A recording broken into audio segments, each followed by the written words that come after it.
Esta noche quiero hablar sobre la historia de la Iglesia desde 1900 hasta 1968.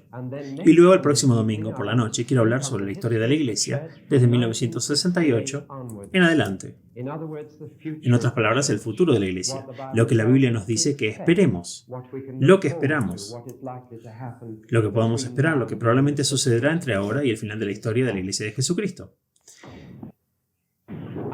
Pensé mucho sobre qué pasaje de las Escrituras leer sobre la Iglesia del siglo XX y he decidido leer el capítulo 3 del libro del Apocalipsis.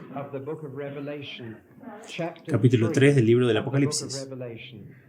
3 cartas escritas a 3 iglesias por el Señor Jesucristo.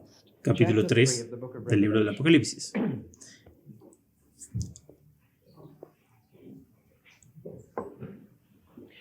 Escribe al ángel de la iglesia en Sardis las palabras del que tiene los 7 espíritus de Dios y las 7 estrellas. Yo conozco tus obras. Tienes nombre de estar vivo y estás muerto. Despierten y fortalezcan lo que queda. Y están a punto de morir porque no he encontrado perfectas sus obras ante los ojos de Dios. Recuerden entonces lo que recibieron y oyeron. Guárdenlo y arrepiéntanse. Si no despiertan, vendré como un ladrón y no sabrán a qué hora vendré sobre ustedes. Pero aún tienes algunos nombres en Sardis, gente que no ha ensuciado sus vestimentas, y caminará conmigo vestido de blanco, porque son dignos. El que venza se vestirá así con vestiduras blancas, y no borraré su nombre del libro de la vida. Confesaré su nombre ante mi Padre y ante sus ángeles. El que tiene oído, que oiga lo que el Espíritu dice a las iglesias. Escribe al ángel de la iglesia en Filadelfia las palabras del Santo, el verdadero, que tiene la llave de David, el que abre y nadie cierra, el que cierra y nadie abre. Conozco tus obras, y aquí he puesto delante de ti una puerta abierta que nadie puede cerrar. Sé que tienes poco poder, y sin embargo has guardado mi palabra, y no has negado mi nombre. Y aquí haré que los de la sinagoga de Satanás que dicen que son judíos y no lo son, pero mienten, los haré venir y se postrarán ante tus pies, y aprenderán que te he amado, porque has guardado mi palabra de paciencia. Te guardaré de la hora de la prueba que viene sobre el mundo entero para probar a los que habitan la tierra. Yo vengo pronto, retén lo que tienes para que nadie se apodere de tu corona. El que venciere, lo haré columna en el templo de mi Dios, y nunca saldrá de ella. Y escribiré sobre él el nombre de mi Dios, y el nombre de la ciudad de mi Dios, la nueva Jerusalén, que desciende de Dios del cielo, y mi nuevo nombre. El que tenga oído, que oiga lo que el Espíritu dice a las iglesias. Y al ángel de la iglesia en la Odisea, escribe el Amén, el testigo fiel y verdadero del principio de la creación de Dios. Yo conozco tus obras. No eres frío ni caliente. Así que porque eres tibio y ni frío ni caliente, te vomitaré de mi boca. En inglés moderno, la gente tibia me enferma.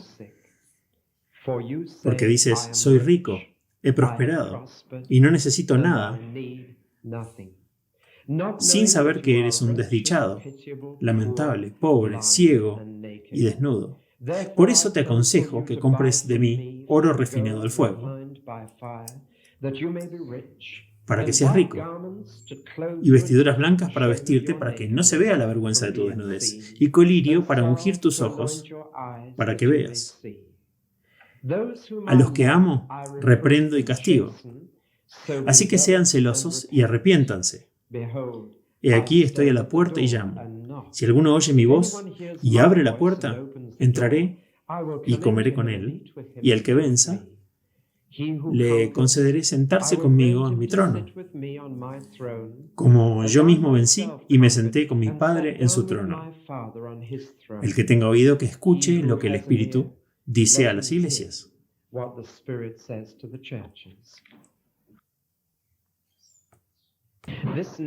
Esta nación entró en el siglo XX con una confianza ilimitada. Los capitalistas todavía estaban completamente seguros de su riqueza, el proletariado se estaba beneficiando de las luchas comerciales del unionismo, el imperio británico gobernaba el mundo, o eso pensaban, y la marina mantuvo ese poder. Y ese optimismo era compartido en general en el mundo occidental. El siglo XX iba a ser una utopía. Este siglo nuestro iba a ser un periodo incomparable de paz y prosperidad. Estábamos en una escalera mecánica en movimiento, como un primer ministro inglés dijo, arriba, arriba, arriba, arriba, y adelante, y adelante, adelante. La doctrina de la evolución de Charles Darwin ahora se había aplicado a la sociedad y se creía que la evolución nos llevaría hacia un mundo feliz. Ese fue el optimismo con el que amaneció el siglo XX. Muy rápidamente fue destrozado por 2 guerras mundiales, como nunca antes la raza humana había visto, y por un sufrimiento incalculable, y una crueldad y malicia bárbara de esos 2 grandes acontecimientos había sacudido esa confianza. La iglesia misma compartía ese optimismo y había muchos cristianos que creían que dentro del siglo XX la iglesia se extendería por todo el globo y dominaría el mundo. Ciertamente, las cifras eran alentadoras. En el año 1800 los cristianos nominales representaban alrededor del 19%, o una quinta parte de la población mundial. Al entrar al siglo XX, la cifra había subido al 29,5% y casi un tercio, y parecía como si el optimismo de difundir la iglesia por todo el mundo estaba al alcance de la iglesia cristiana. Pero lo que se pensaba que sería un siglo fácil de progreso espiritual, físico, material y moral, se convirtió en una era de terrible conflicto. Estos son algunos de los factores que entraron en el mundo del siglo XX que hicieron mucho más difícil el trabajo de la Iglesia. Primero, el secularismo creciente. Todos son ismos, por cierto. El secularismo creciente de la sociedad es una característica nueva. Antes, los cristianos luchaban contra otras religiones. Ahora luchaban con personas que tenían ninguna religión. La sociedad se estaba volviendo secular. La gente vivía sin siquiera religión, sin importar el Dios cristiano. Este secularismo creciente fue una de las cosas que hizo que aumentara el conflicto en el siglo XX. La expansión del comunismo fue otro ismo, que es uno de los factores más importantes en nuestro día. Se ha extendido a un tercio de la raza humana y en general donde el comunismo ha entrado, la puerta del trabajo misionero se ha cerrado. China es el ejemplo sobresaliente y China cubre una cuarta parte de la población mundial. Y había cientos de misioneros cristianos en China cuando comenzó el siglo XX y ahora ya no quedan. Otro factor fue el surgimiento de lo que llamamos nacionalismo. Aparecieron nuevas naciones, otro ismo, a un ritmo fantástico, y comenzaron a considerar a los misioneros como extranjeros. Imperialistas occidentales era la etiqueta que a veces se colgaba en sus cuellos. Pero la idea de que un extranjero pudiera venir y enseñarnos a esta nueva nación qué religión deberíamos tener se estaba volviendo cada vez más repugnante para la gente. Estaba la desintegración de la civilización occidental. Cito aquí al profesor Gilbert Murray, la ruptura de la sociedad occidental, que fue el principal motivo de la difusión de la obra misionera. Y el colapso moral y espiritual en Occidente fue un factor con el que la Iglesia tuvo que enfrentarse. Otro factor más es el renacimiento de las religiones antiguas. Hasta el siglo XX, otras religiones parecen estar desapareciendo.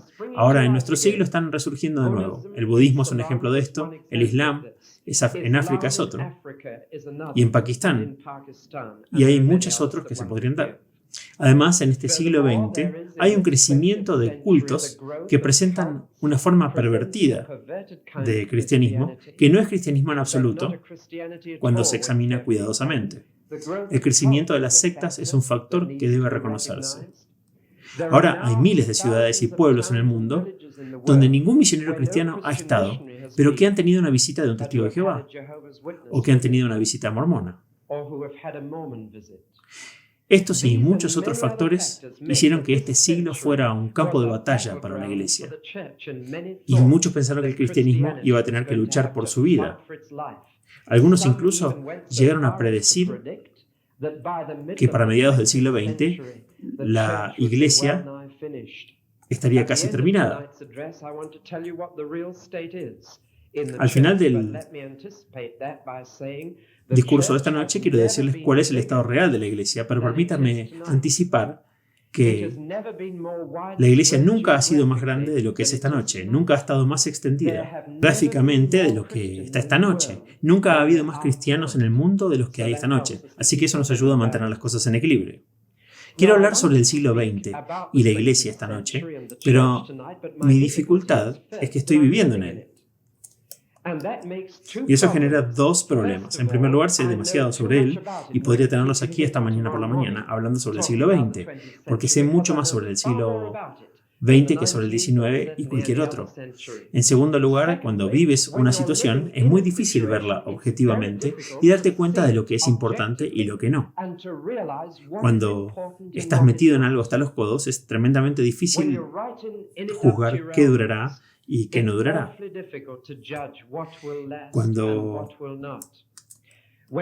Cuando, por ejemplo, uno piensa el trabajo de esta iglesia, es muy difícil predecir ahora qué será de valor duradero en lo que estamos haciendo y qué se olvidará casi tan pronto como esté terminado. Cuando se vive en una situación así, es difícil tener una perspectiva al respecto. Sin embargo, voy a ser audaz y voy a arriesgar mi cuello en varias cosas. Lo sé, al destacar tres cosas que han sucedido en el siglo XX dentro de la Iglesia y que, en mi opinión, son significativas, de una forma u otra. Tres cosas con las que todos tenemos que aceptar y que todos tenemos que pensar. Y hay tres ismos que ocurrieron dentro de la Iglesia de Jesucristo. En última instancia, creo que las cosas significativas de la historia son las que sucedieron dentro de la Iglesia. Creo que Dios está escribiendo la historia del mundo y que el pueblo de Dios es la clave para ello. Por eso me sorprendió leer el primer número de una revista semanal que salió esta semana, el jueves, La historia del siglo XX, de Pennell, y incluía un estudio completo de las 96 partes que se van a emitir, publicar, y repasé ese estudio palabra por palabra y capté una mención sola de religión al final de un volumen de 96 volúmenes. Esa es una manera de escribir la historia y puede ser una manera interesante y significativa para los hombres. Pero cuando Dios escribe la historia de la raza humana, creo que esa enciclopedia se habrá perdido las cosas más importantes, las cosas que durarán mucho tiempo. Después de que algunos de los grandes hombres del mundo se hayan ido y hayan sido olvidados. Bueno, ahora las tres cosas de las que voy a hablar, y tan pronto como diga esto espero que se avergüencen por mí y oren mucho por mí, pero las tres cosas que quiero mencionar son tres ismos: el liberalismo, el ecumenismo y el pentecostalismo. En mi opinión, estos son los tres factores importantes de la vida de la Iglesia en el siglo XX, que para bien o para mal, están afectando nuestra vida cristiana, están teniendo un impacto o influencia sobre ella. Y quiero resumir lo que ha sucedido en estas tres direcciones y dar algún tipo de evaluación de ellas. Si Dios quiere, el próximo domingo quiero hablar sobre el futuro de la Iglesia y hacia dónde irá la Iglesia y qué pasará con ella en los años venideros. Y puede ser más audaz incluso a mis ojos o más atrevido a sus ojos, más atrevido el próximo domingo por la noche. Bueno, el primer ismo, que es sin duda una de las tres grandes influencias en el cristianismo en el siglo XX, es el liberalismo. Y aunque las semillas de esto se sembraron en el siglo XIX, la flor salió en el siglo XX. De hecho, es un movimiento del siglo XX. Como muchas otras cosas, su origen fue en Alemania. Y Alemania ha producido algunos de los más grandes pensadores, filósofos y teólogos del mundo. Y hacemos mal si subestimamos la influencia de Alemania, particularmente del pensamiento alemán. En general, en todo el mundo occidental existe un patrón. Lo que los filósofos alemanes piensan hoy, los filósofos británicos pensarán mañana, los filósofos americanos pensarán pasado mañana y el resto del mundo lo considerará después. Hay un tipo de patrón aquí, que es un movimiento muy significativo. Ahora, ¿cuál fue el corazón de lo que llamamos liberalismo? ¿Qué queremos decir con esto? Bueno, puedo decirlo en una frase. Esta mañana me dieron un libro de Leslie Paul, una evaluación penetrante titulada La muerte y resurrección de la Iglesia. Leslie Paul es un anglicano que observa a la Iglesia de Inglaterra y trata de decir lo que debe hacer en el siglo XX. Y termina el libro así. Ninguna fe puede vivir de la negación de su pasado y del rechazo de sus fundamentos.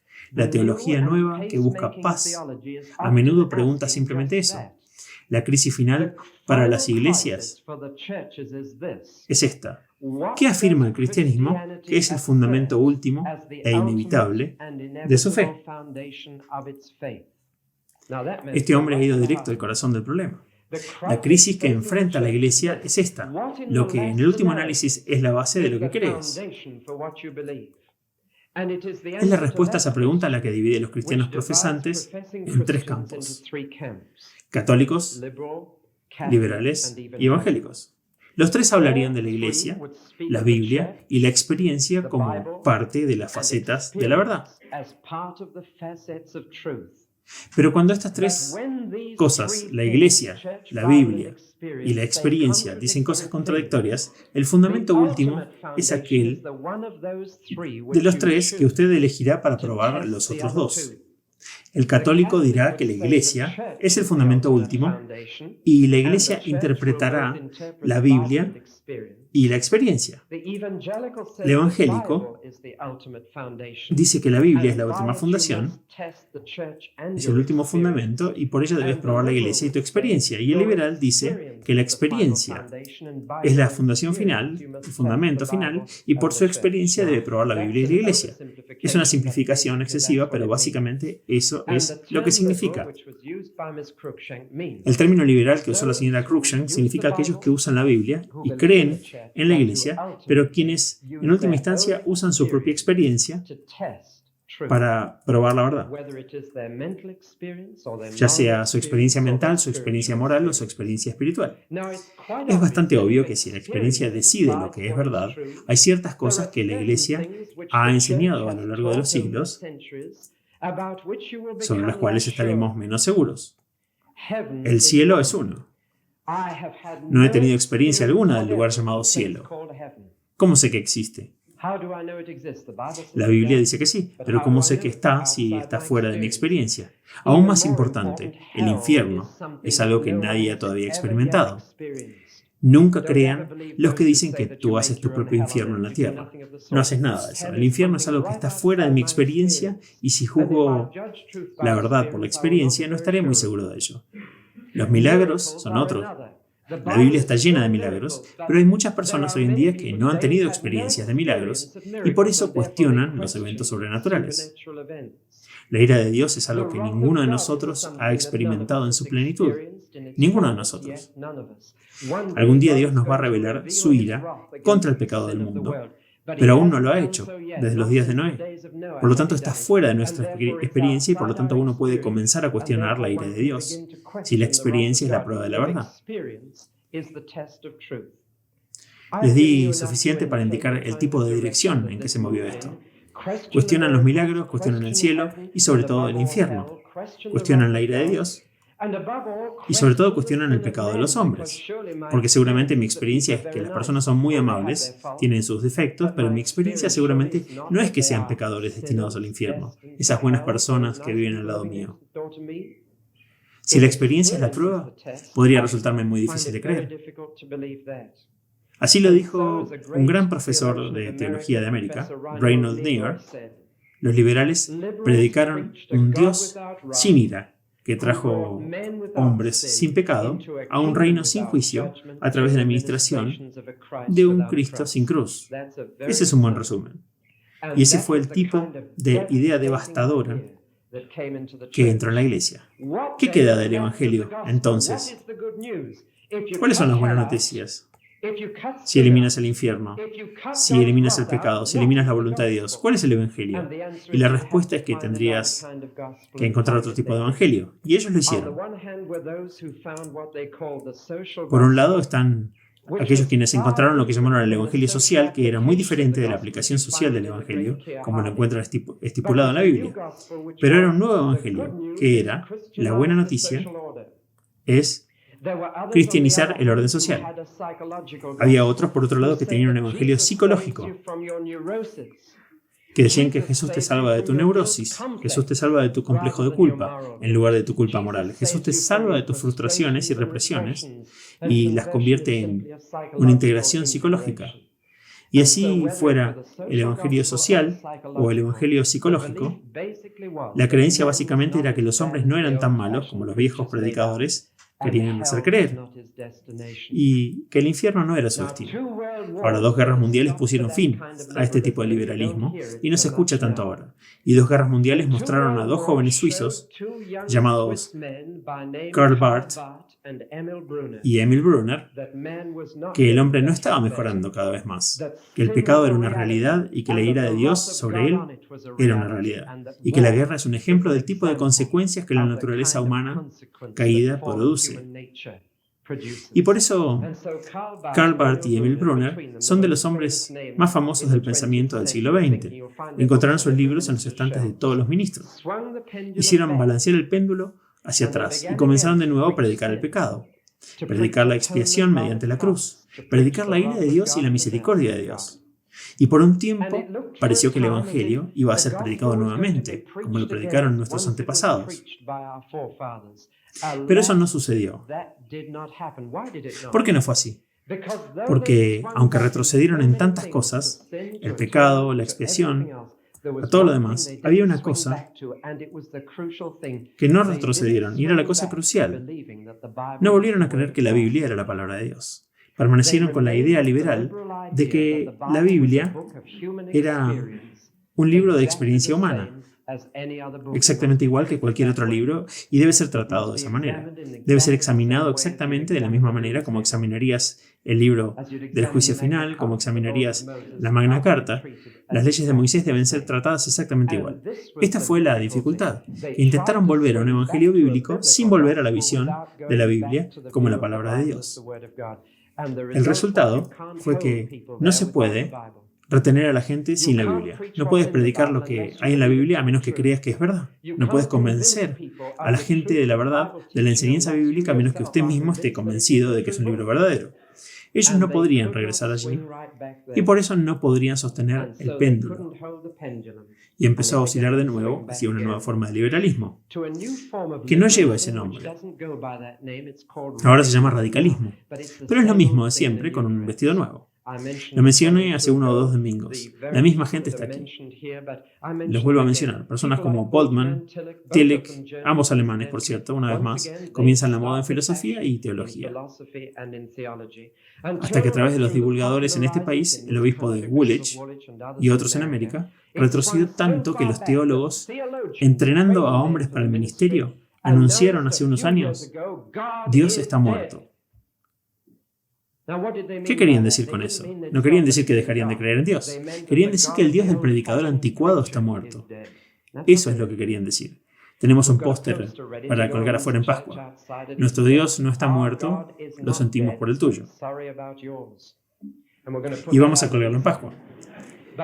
Pero este era, Dios está muerto, lo que significa que el Dios en el que creía mi abuelo está muerto, el Dios el que está enojado con los pecadores y los envía al infierno, está muerto. Eso es lo que quieren decir. Y si has escuchado la frase Dios está muerto, eso es lo que significa. Y es una idea del siglo XX. Recientemente se le pidió a un profesor de historia de la iglesia en la Universidad de Yale que comentara sobre el caos de las creencias en las iglesias. Y él dijo esto: ninguno de nosotros está seguro de lo que creemos, pero dejemos de creer juntos. Les pregunto, si esa es la única unidad que podemos tener, no tendrá mucho impacto en el mundo exterior. Dejemos de creer juntos. La unidad debe basarse en la verdad. Debemos estar de acuerdo en lo que creemos. Entonces, haremos un impacto. Hubo dos grupos que han resistido al liberalismo, dos grupos que han resistido muy fuertemente. Por un lado, los católicos romanos resistieron. Lo hicieron porque sentían que la experiencia no era la prueba, sino que la Iglesia lo era. Y en 1950, el Papa promulgó una nueva creencia, que la asunción del cuerpo de la Virgen María después de su muerte y la ascensión de su cuerpo al cielo ahora eran parte de la fe cristiana. Fue de esa manera que aseveró que, para Roma al menos, la Iglesia es el árbitro final de la verdad. El otro grupo que resistió este movimiento, y gracias a Dios la mayoría de los protestantes están en este grupo, aunque no en este país, fueron los evangélicos, que dijeron: para nosotros la Biblia es el árbitro de la verdad sobre Cristo, no la Iglesia, no mi experiencia, las cuales deben ser examinadas por la palabra de Dios, que creemos que está contenida en las Sagradas Escrituras. Y supongo que los evangélicos encontraron al menos un portavoz en el predicador más famoso de este siglo, un pastor bautista llamado Billy Graham, cuyo lema, lo que dice la Biblia, se convirtió en una expresión popular muy real de la posición evangélica. Bueno, ese es el primer ismo. Puedo pasar al segundo, porque ya hemos casi tocado. Es el gran factor de hoy en día, el ecumenismo. El arzobispo Temple dijo que este era el gran hecho nuevo de nuestra era. He hablado de un ismo que creo que es muy malo. Ahora hablo de un ismo que es muy complejo porque es muy variado. Y quiero tratar de ser absolutamente justo. Primero que nada, dejemos claro la palabra ecuménico. Es una palabra que todos usan, pero muy pocas personas entienden. La palabra ecuménico proviene de una palabra griega, ekumene, que significa todo el mundo habitado. Y esta palabra ha sido adoptada para significar un movimiento por la unidad de los cristianos en todo el mundo habitado. La esfera ecuménica. Ahora veamos cómo se desarrolló. Quiero darles ciertas fechas: 1910, 1948, 1961. Estas son las fechas clave para recordar. Primero que nada les voy a contar sobre el movimiento por la unidad antes de 1910. Todos los libros que he leído sobre el movimiento ecuménico dicen que comenzó en 1910. Pero no es cierto. Empezó años antes, en el siglo XIX.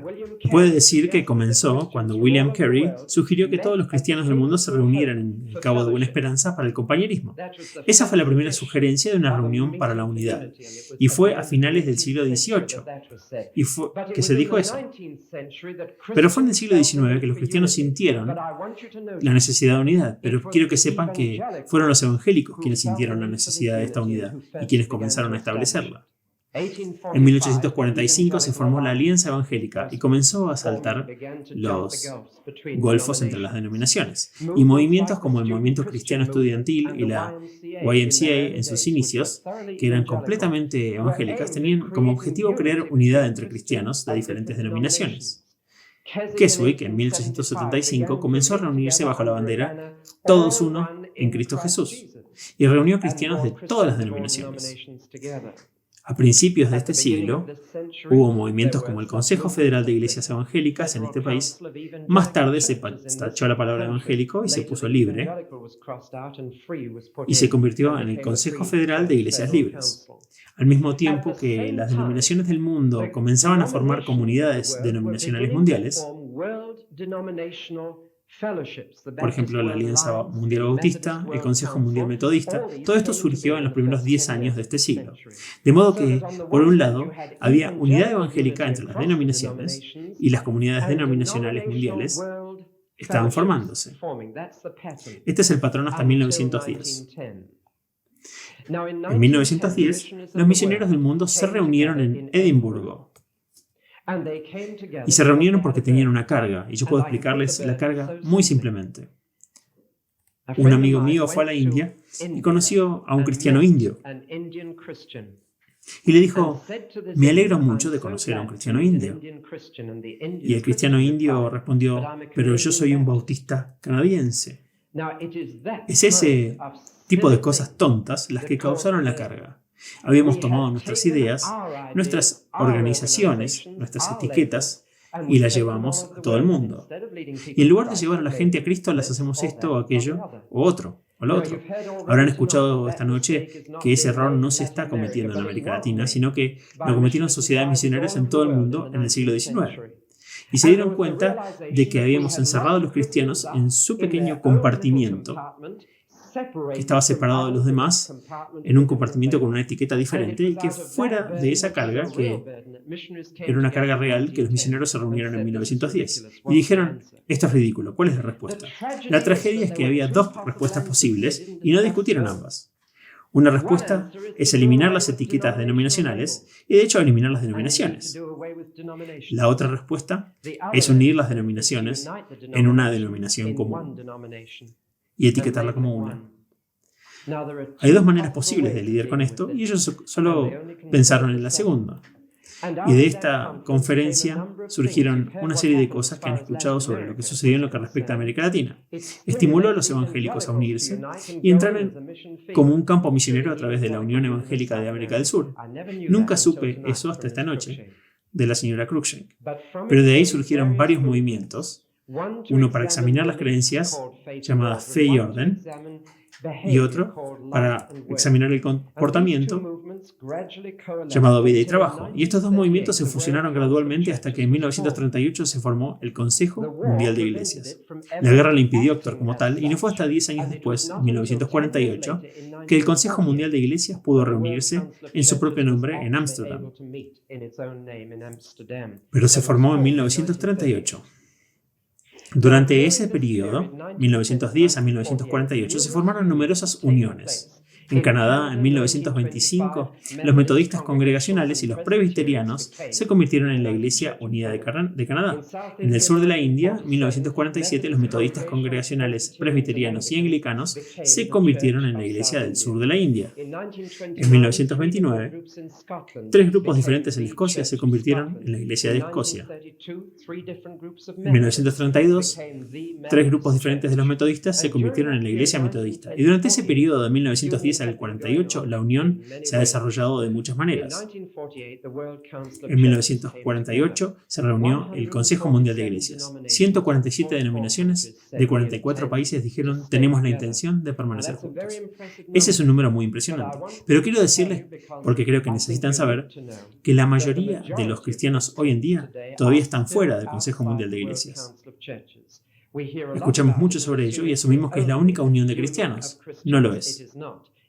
Es una, y es la que más escuchamos en este país, pero es solo una entre otras. Incluye ahora a los cristianos ortodoxos o a muchos ortodoxos de la parte oriental de Europa. Nunca ha incluido a los católicos romanos, que mantienen una distancia discreta pero son amigables con ellos. Nunca ha incluido a la gran mayoría de los bautistas o evangélicos en general. Pero ha incluido las 4 congregaciones presbiterianas, episcopales o metodistas anglicanas principales. Ahora, 1961 es la siguiente fecha que les doy, y fue en Nueva Delhi, en el Consejo Mundial de Iglesias de 1961, y el cambio de énfasis en ese consejo fue este, de unidad a unión. Y ahora había una súplica a las iglesias, no solo para tener unidad entre sí, sino para hacer todo lo posible para tener unión y unidad local. Se definió en términos de unión orgánica. 1964-5 fue la conferencia de Fe y Orden en Nottingham, en Gran Bretaña, y con una súplica sonora e imaginativa pidió a las iglesias en Gran Bretaña que organizaran una unión orgánica de las denominaciones en Inglaterra para el día de Pascua de 1980. Y esa fecha ha captado la imaginación de muchas denominaciones en este país. Los anglicanos y los metodistas están comprometidos en negociaciones. Creo que las negociaciones actuales fracasarán, pero algunas nuevas comenzarán unos años después y creo que estas sí triunfarán. Los presbiterianos y los congregacionalistas están hablando y creo que se llevarán a cabo mucho más fácilmente en los próximos 5 a 10 años. Esta es la situación en la cual estamos y sin duda es uno de los factores más importantes con los que tenemos que lidiar. Ahora, ¿por qué los romanos se mantienen al margen? Precisamente porque creen que la Iglesia es, en última instancia, el árbitro de la verdad.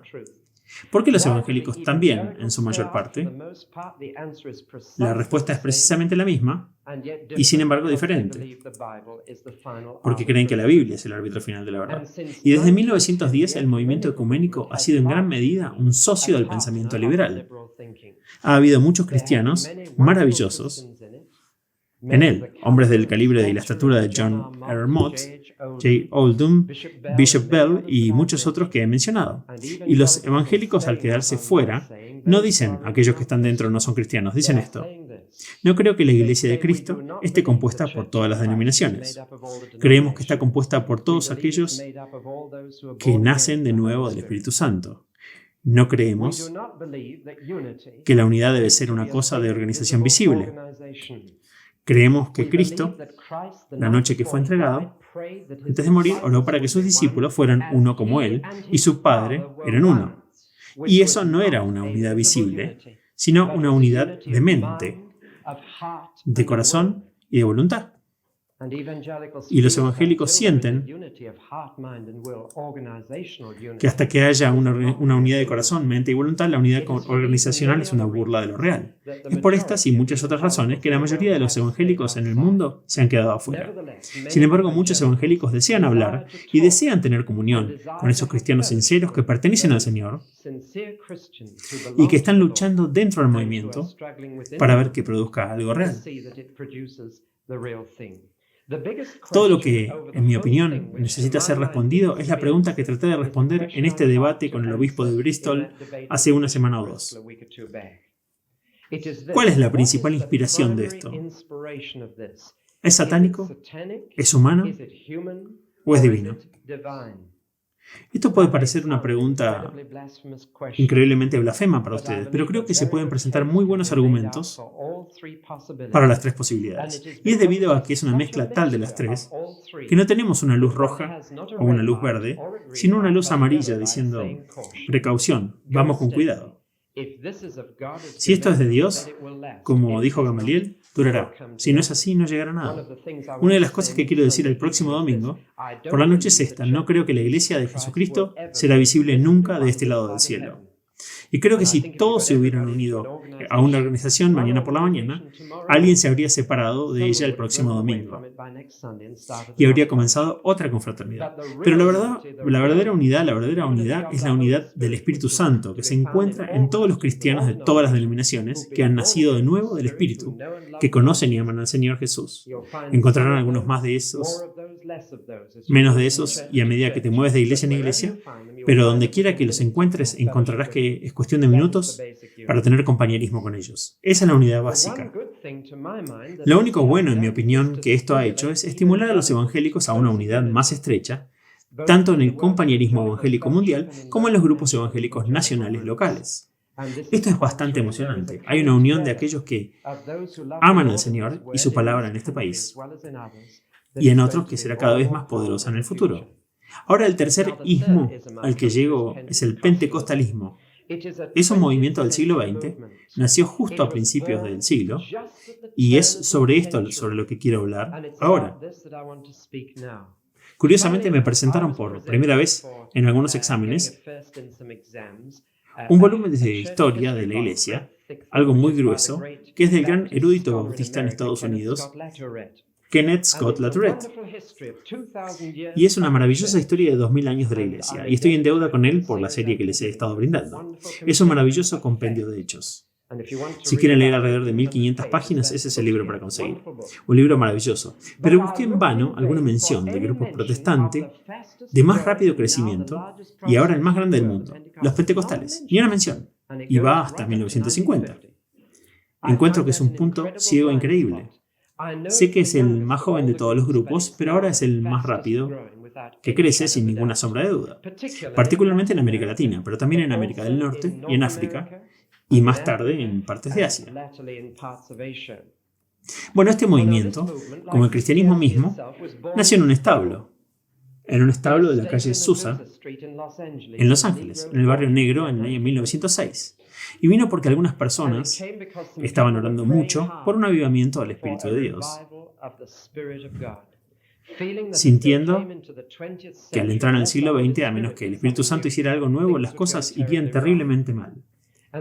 Comenzaron a suceder cosas allí, algo que al principio ellos mismos no entendían, pero que luego sí pudieron entender. Había un ministro metodista en Noruega, en Oslo, el reverendo T.P. Barrett, que fue a Nueva York buscando una respuesta sobre esto. Había sido ayudado por el Renacimiento galés de 1904, pero se dio cuenta de que había algo más acá, y se fue a Nueva York. Nunca llegó a Los Ángeles excepto por correspondencia desde Nueva York, pero regresó a Noruega con una experiencia notable del Espíritu Santo. El reverendo Alexander Body, en All Saints Anglican Church, en Sunderland, se enteró del reverendo T.B. Barrett y le pidió que viniera a Sunderland para allí. Y estalló un avivamiento en Sunderland en 1907. Y desde ese pequeño comienzo en Los Ángeles, en Oslo, en Sunderland, en Durham, comenzó lo que ahora es el gran grupo protestante más grande. Cuenta con unos 30 millones de miembros y mucho más adherentes. De hecho, los bautistas y pentecostales son, en este momento, los dos grupos más grandes. Ahora no voy a ir por toda la historia, pero simplemente voy a contarles que en América Latina su crecimiento es absolutamente asombroso. Una iglesia ha producido otras 430 iglesias en 7 años y está reconstruyendo su propio auditorio para albergar a unas 25.000 personas en San Pablo. Y hay muchos otros números como este. Un ministro metodista que estaba en América Latina con un grupo de metodistas estadounidenses se le pidió que abandonara ese lugar y el grupo debido a sus inclinaciones pentecostales. Entonces contaba con 4.000 miembros. 10 años más tarde había llevado a un reavivamiento que tenía 25.000 miembros. Y la misión metodista que dejó todavía tenía los 4.000. Esa cifra apareció en el seminario británico hace unas 3 semanas. Bueno, esto ha hecho que la gente se haga preguntas, y particularmente desde 1960 ha aparecido lo que erróneamente se llama el nuevo pentecostalismo en las iglesias ortodoxas, o más bien dentro de las denominaciones principales, comenzando con la episcopal de América, pero extendiéndose rápidamente a otras. Sin dar toda la historia, ¿puedo ir directamente a la doctrina? ¿Cuál es el corazón del movimiento que llamamos pentecostalismo, que cubre los últimos 60 años? Puedo decir esto. Después de mucha lectura, un poco de experiencia y mucho compañerismo y discusión con pentecostales, he llegado a la conclusión de que cualquier cosa que digan está en el fondo de esto. Es una creencia real en una experiencia sobrenatural. Yo diría que eso es el corazón de esto. Una creencia real en una experiencia sobrenatural. Esto se expresa en 2 enseñanzas fundamentales. Y todos nosotros tenemos la responsabilidad de examinar las Escrituras, nosotros que no somos pentecostales, como hacían en Berea, y ver si estas cosas son así. Número 1, hay un bautismo en el Espíritu Santo que es una experiencia consciente que todos los cristianos deben buscar, y que no es automática ni inconsciente en el momento de la conversión. Una experiencia que puede tener lugar en el momento de la conversión o no, y si no será necesaria buscarla más tarde. Punto número 2. Que un bautismo en el Espíritu hará posible el ejercicio de habilidades sobrenaturales, llamadas en las Escrituras dones del Espíritu. Dones de curación, dones de alabar a Dios en idiomas desconocidos, dones de interpretación de esos idiomas, dones de obrar milagros, dones de conocimiento extraordinario, dones de sabiduría sobrenatural, dones de fe especial, y así sucesivamente. Hasta que los pentecostales dijeron esto, se creía ampliamente en las otras iglesias que las cosas sobre las que lees en la Biblia terminaron con los apóstoles, y que el poder del Espíritu Santo, como se manifestó en el libro de los Hechos, era una especie de etapa propulsora de un cohete, y una vez que el cohete estaba en órbita, la etapa propulsora se caía. Y que una vez que la iglesia estaba andando, estas cosas no se necesitaban más. Esa era la idea general. Y creo que es aún así en la mayoría de los cristianos. Pero tenemos que regresar y decir, ¿hay algo en las Escrituras que diga que estas cosas no son para nosotros hoy? Para ser completamente francos y sinceros, y muy personal, he buscado en las Escrituras y no puedo encontrar nada que diga eso. Lo que significa, como dirían los pentecostales, que la iglesia de hoy debe tomar muy en serio 1 Corintios 12 al 14 y que tales cosas son posibles hoy y que Pentecostés no es solo un aniversario en el calendario de la iglesia, sino que es una experiencia para que cada creyente que busca tal poder lo tenga. Ahora permítanme decirles de inmediato que hay grandes peligros con esto. Hay peligros con todo poder, por supuesto que los hay. Y los abusos y los excesos. La división, el emocionalismo y el fanatismo que ha resultado de estos son bien conocidos. Y de hecho, si examinan la correspondencia de Pablo con los corintios, encontrarán que los dones iban acompañados de estos mismos abusos. Pero lo que Pablo no dice es que hay que desechar los regalos debido a los abusos. Del mismo modo que, por el hecho de que se estaban emborrachando en la Sagrada Comunión, él les dijo que desecharon la comunión. No fue así. La respuesta a las personas que se emborrachaban en la comunión no es detener la comunión, sino evitar que se emborrachen. Y Pablo dice que la respuesta al abuso de los dones espirituales no es dejar de usarlos, sino usarlos correcta y apropiadamente. Y hay una manera correcta de usarlos. Es por eso que una de las mayores carencias del movimiento pentecostal ha sido una enseñanza bíblica sólida que mantenga todo decente y en orden y lo mantenga donde Dios quería que estuviera. Esa es mi opinión. Y la respuesta, creo que otras iglesias tenían la luz, creo que los pentecostales tenían el calor, y el calor sin la luz o la luz sin el calor es inadecuado para cumplir la voluntad de Dios. Pero el calor más la luz es una combinación bastante combustible, y creo que esto es lo que redescubrieron. Se necesitan 4 seguridades contra el abuso y el exceso. Una, la palabra de Dios te dice cómo usar los dones para el bien de otros. 2, la razón de los hombres. No hay tanto énfasis en la emoción para que la razón se aparte. En tercer lugar, la disciplina de la iglesia. Y cuarto, la santidad del creyente. Dadas estas 4 cosas, entonces creo que estas cosas podrían agregar mucho a la iglesia. Pero francamente, la mayoría de las iglesias más antiguas son como odres viejos en los que se vierte vino nuevo cuando esto comienza a suceder. Permítanme resumir esto diciendo 4 cosas que he aprendido del movimiento pentecostal y que creo que toda iglesia necesita aprender. En primer lugar, es un movimiento de gente común. Por supuesto, no quiero faltarle el respeto a la gente común. Estoy hablando muy claramente. Abraham Lincoln dijo que el Señor debe amar a la gente común porque hizo muchos de ellos. Y estoy seguro de que es cierto. Pero lo que quiero decir es que las iglesias que dependen de los dones naturales se vuelven completamente dependientes de la clase media. Pero el pentecostalismo nos ha demostrado que los dones sobrenaturales no tienen en cuenta a las personas y que cualquiera que ame al Señor y esté lleno del Espíritu puede liderar la iglesia. Por lo tanto, para decirlo en términos directos, creo que hay algo en la crítica que se hizo, esta frase bastante cruda, la burguesía eclesiástica y el proletariado pentecostal, pero es el único movimiento de este siglo que ha salido de la camisa de fuerza de la clase media de la iglesia. Y me alegro con eso, porque creo que podemos aprender de esto. Cuando Dios da dones espirituales, no mira los títulos después del nombre de un hombre, no mira su diploma educativo, no mira el tamaño de su casa, lo distribuye como él quiere. La segunda cosa que he aprendido es esto, que si las personas se les suelta la lengua en alabanza, se les soltará la lengua para dar testimonio. Y una de las razones por las que los cristianos no hablan más de Cristo fuera de la iglesia es que no hablan más de Cristo dentro de la iglesia. Y estoy seguro de que la alabanza y la adoración benefician cuando el Espíritu impulsa a alguien a liderar en la adoración y permite que cualquiera lo haga. En tercer lugar, ya he mencionado esta adoración congregacional. En cuarto lugar, y esto es lo más importante que he aprendido, fe para esperar ver a Dios obrar. La respuesta definitiva al movimiento Dios está muerto es ver la obra del Espíritu Santo. Esa es la respuesta definitiva. Y es una respuesta incontestable. Se debe a que es muy fácil mirar a una iglesia y decir que Dios debe estar muerto por todo lo que sucede en esa iglesia. Esta gente se sale con la suya. Pero creo que es un movimiento del Espíritu Santo que respondería al movimiento de Dios está muerto. Y diría que este Dios anticuado en quien creemos, todavía está vivo.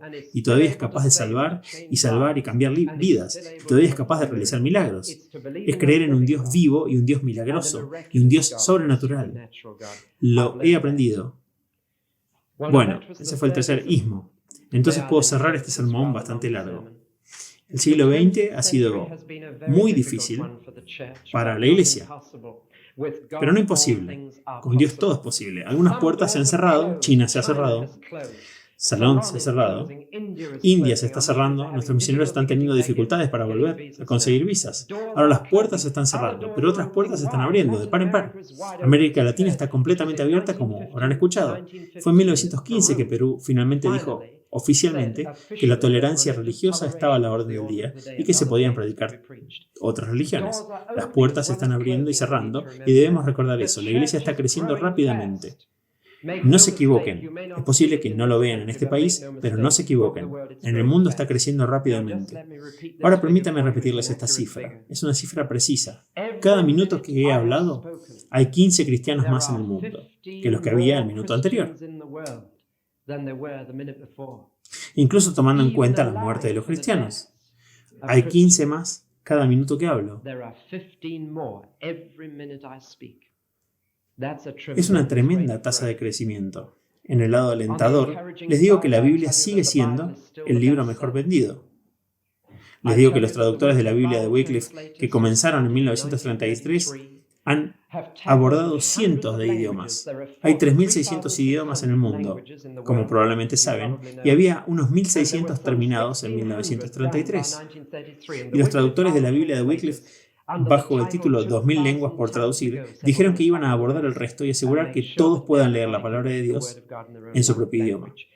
Y Mary Smith, quien estuvo aquí en esta iglesia antes de partir a Centroamérica, regresará el viernes por la noche para contarnos sobre su primer trabajo en este campo. Radio y literatura. Desearía que la radio y la televisión en este país estuvieran tan disponibles para nosotros como están en América Latina. Es una tragedia que los medios de comunicación no están tan disponibles. Y este es uno de los hallazgos de nuestra comisión de evangelización, que aquí hay una puerta que se está cerrando para nosotros y vamos a hacer algunas sugerencias sobre cómo podríamos abrirlo un poco. Pero en África está Radio Elwa y literatura Desafío Africano. El evangelismo masivo es una característica de nuestro día. El evangelismo en profundidad sobre todo se lo misionero. Ahora hemos llegado a pensar que los Estados Unidos son los testaferros en esto y en cierto sentido es cierto, Gran Bretaña ya no es el líder mundial para enviar hombres y dinero. Estados Unidos sí, pero uno de los hechos más interesantes para mí del siglo XX es que las iglesias más jóvenes de África y Asia y América Latina son iglesias con mentalidad misionera y están enviando misioneros. Ha cambiado todo el patrón de la misión en el interior de China, que ahora ha trasladado su sede de Gran Bretaña a Singapur para poder enviar locales de sus iglesias a otras naciones. Y ya no es de oeste a este y de norte a sur. Pronto será al revés. Y llegará el día en que la gente vendrá de esos lugares a nuestro país para decirles a los paganos de Gran Bretaña que nunca han oído hablar del Señor Jesucristo. Puedo verlo venir. ¿Pero ganará la iglesia la batalla o se extinguirá? Para el año 2000, ¿habrá sobrevivido la iglesia? ¿Qué sucederá en el futuro? Solo puedo decir, vengan el próximo domingo y escuchen la próxima entrega emocionante de la Iglesia de Jesucristo. Oremos. Oh, nuestro Dios misericordioso, amoroso Padre Celestial, te damos gracias porque el Señor Jesucristo está construyendo su iglesia y las puertas del Hades no pueden prevalecer contra ella. Y te damos gracias por cada estímulo que tenemos de cualquier parte del mundo donde el Espíritu Santo está obrando. Ayúdanos a aprender unos de otros. Ayúdanos a discernir lo que es verdad y lo que es significativo en el mundo que nos rodea. Ayúdanos a probar los espíritus y ver si son de Dios. Y ayúdanos sobre todo a predicar esa vieja historia en nuevos idiomas, de nuevas maneras, pero un mensaje que aún salva, para que tengamos el gozo de saber que somos parte de una iglesia que cada día va creciendo, una iglesia a la cual se le van sumando los que se van salvando. Y esto lo pedimos en el nombre de Jesús y por Él. Amén.